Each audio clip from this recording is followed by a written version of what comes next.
বৰাকৰ শিলচৰত আসলতে অসম চৰকাৰৰ জলজীৱন আঁচনিৰ এখন অসমীয়া ভাষাৰ হোৰ্ডিং আঁৰি দিয়া হৈছিল আৰু সেই হোৰ্ডিংখনত বৰাক ডেমক্ৰেটিক ইউথ ফ্ৰণ্ট নামৰ এটা সংগঠনে আহি কলা ৰং সানি দিছে। ই সমগ্ৰ অসমীয়া সমাজৰ কাৰণে সমগ্ৰ প্ৰতিজন স্বাভিমানী অসমীয়াৰ কাৰণে আসলতে অপমান হৈছে, কাৰণ অসম মুলুকতে অসমীয়া ভাষাৰ ওপৰত কলা ৰং সানি দিয়া কাৰ্য কোনো কাৰণত আসলতে এনেকুৱা ধৰণৰ কাৰ্য মানি লোৱা নহ'ব আৰু এনেকুৱা ধৰণৰ কাৰ্য সংগঠিত কৰা প্ৰতিজন ব্যক্তি সেই দল সংগঠনৰ আঁৰত থকা প্ৰতিজন ব্যক্তিক চৰকাৰে গ্ৰেপ্তাৰ কৰি উচিত শাস্তি দিব লাগে।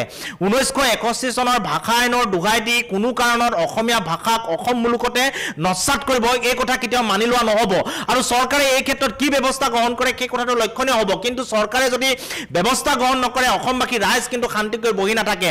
আমি সদৌখন ছাত্ৰ সন্থাই কৈছিলোঁ যে কাৰ জৰিয়তে যদি হিন্দু বাংলাদেশী আহে এই অসমীয়া লোকসকল অসমীয়া ভাষাটো যে সংখ্যালঘুত পৰিণত হ'ব সেই কথাটো আজি প্ৰমাণ হ'বলৈ গৈ আছে।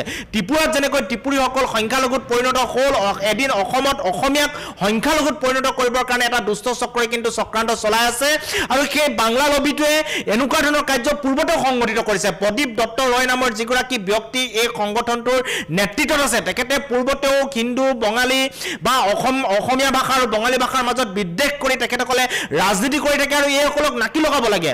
কাৰ জৰিয়তে যদি হিন্দু বাংলাদেশীসকল অসমলৈ আহে তেওঁলোকে কিন্তু বাংলা ভাষাকে আঁকোৱালি ল'ব সেই কথাটো স্পষ্ট। কোনো কাৰণত অসমীয়া ভাষাক আঁকোৱালি নলয়, যাৰ জৰিয়তে কেৱল 48% অসমীয়া ভাষা কোৱা লোক অসমত আছে আৰু কি অনাগত দিনত আৰু তললৈ নামিব আৰু অসমতে অসমীয়া সংখ্যালঘুত পৰিণত হ'ব আৰু যিসকলে চক্ৰান্ত কৰি আছে সেইসকল জয়ী হ'ব।